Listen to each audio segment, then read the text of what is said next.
are young movers and we are responding to the 25 Call campaign.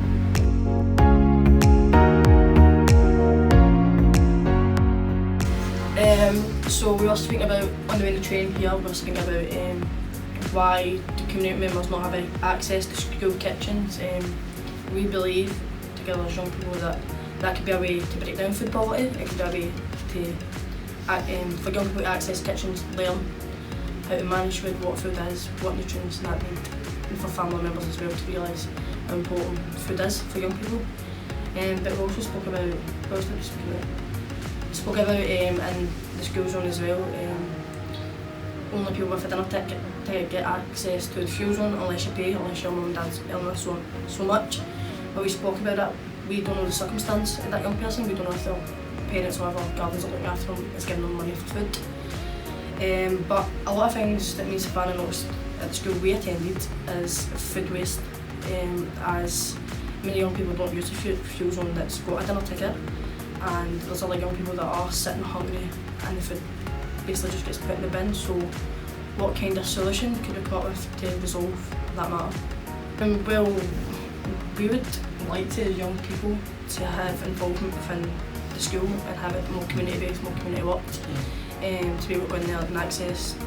equipment that technically we could feed young people with that are in poverty and deprivation living in these lives. And also it would create more opportunities for young people to get access to school and give parents feel comfortable to actually go in and learn along with their children instead of struggling alone.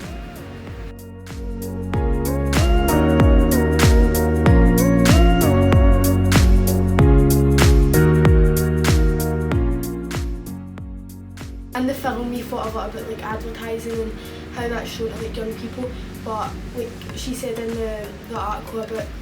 we can't criticise young people because of sometimes the unhealthy option is the only option they have,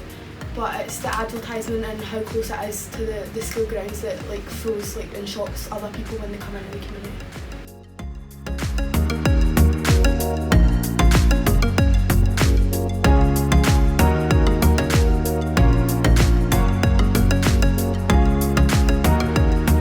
I suppose it's quite relatable from like all the schools we kind of attend, and that's where we serve the food and it's not really the best conditions, would you say so? And we kind of had a chat on the train on the way here. We were thinking about ideas to solve like kind of the root of the problem, and we thought school is where we begin. I do the hospitality and it's all around kind of food poverty, and then we kind of spoke about how we could implement young people getting involved within school catering business, getting involved within the kitchen and actual growing their own fruit and veg and learning that way and passing it on to the parents. I reckon it would create more opportunities for young people as well in work placements, work experience, and just having the hands-on experience to work with fruit and veg, because that's not a thing really you get to do from that area, is it? I haven't worked with fruit and veg and I've been living in that area for a long time. I don't get why schools don't involve young people within that process.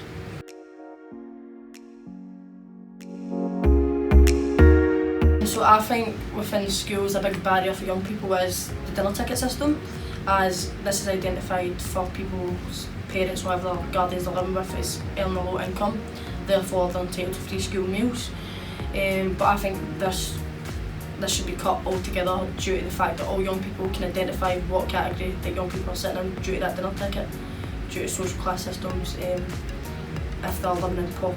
poverty or deprivation. And I also feel that young people are very embarrassed about going up with a dinner ticket, knowing that other people know, looking their nose down at them and knowing that they are in a low poverty income family. Just relating back to what Carly said earlier about like if you feel hungry you're not going to like raise your hand about it, because I feel like see if you went into school and said that you were hungry, everything would automatically turn against your family, and it'd always like it's social work and whatever, because it's like you're depriving your child, but they'd never look at themselves and think, what if it's actually because we're not giving them a dinner ticket or the opportunity to have something to eat before they start school or during school, or even having the opportunity to take something home with them, because that child that might be the reason that child's hungry. So I had this friend and he never had enough money for breakfast, so he couldn't buy anything, and we always had gym first on Monday, and we used to do running, and it's like cross country, so it was a long run, and every time that we did it, he would always faint. So, and I asked him what was wrong, and he says he never had any food. So I would have to get one of my breakfast bars and say to Gran, oh, I'm taking it to school with me, and I would just share half before, so he knows he's had enough food, and I would try and give him like my break, and I would just get the chocolate or just see what happens and just give him it. I just can't believe that this is a thing that Jacob's speaking about. In school you're under teacher's care, under teacher supervision, they're the ones that's looking after you, they're the one good adult within day 4 or 5 years you're in school. So I feel like within the sessions there should be water, free water for all young people, as there is vending machines. Fruit during PE classes to restore the young people and making sure they're not hungry, because hunger affects not only just feeling hungry, it affects your mental health, your body, the way you learn, your attitude, your mood. So I feel like schools should look into that more and try their best within the facility to cater for all young people.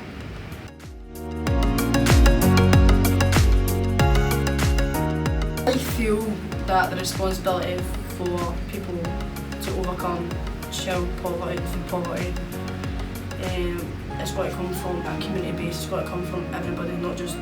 one individual. It's got to be all communities come together, doing separate pieces of work to work on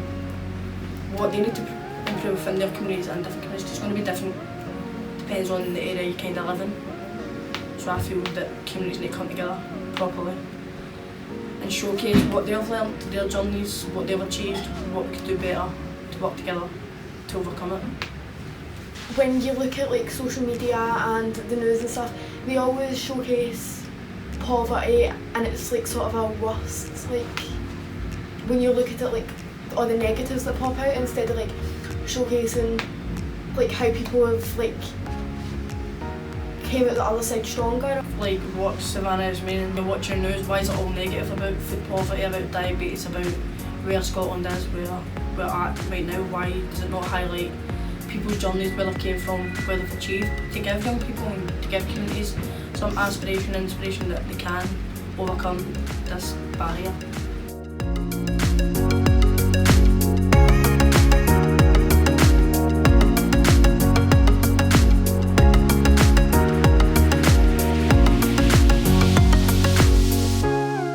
I suppose within our communities,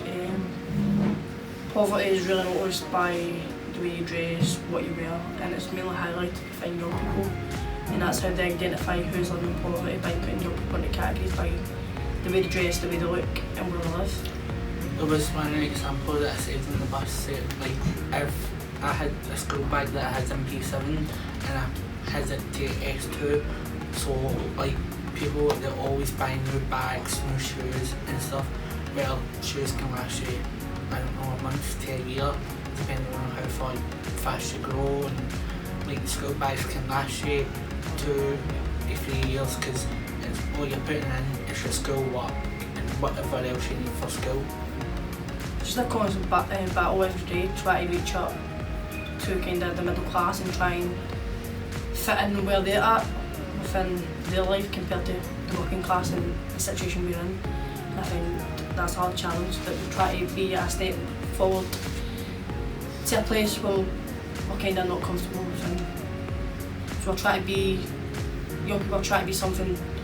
that they've not got, or trying to be something that they can't afford. I feel like due to like everything that's shown negatively, I feel like young people, like especially like from where we come from, are just trying to be other people, because when we look on the TV and it's like the adverts like about like food poverty and stuff like that, and then what comes up after it is like all these like glamorous models and like advertising like these cool shoes or like the new phone, or like young people just want that one, and then when they ask for it, like their parents feel like bad because necessarily they can't afford that. So, but they'll go for it and they'll get that young person it, because that's like they don't want their young person, their child, to feel like they don't belong in like the place that they are.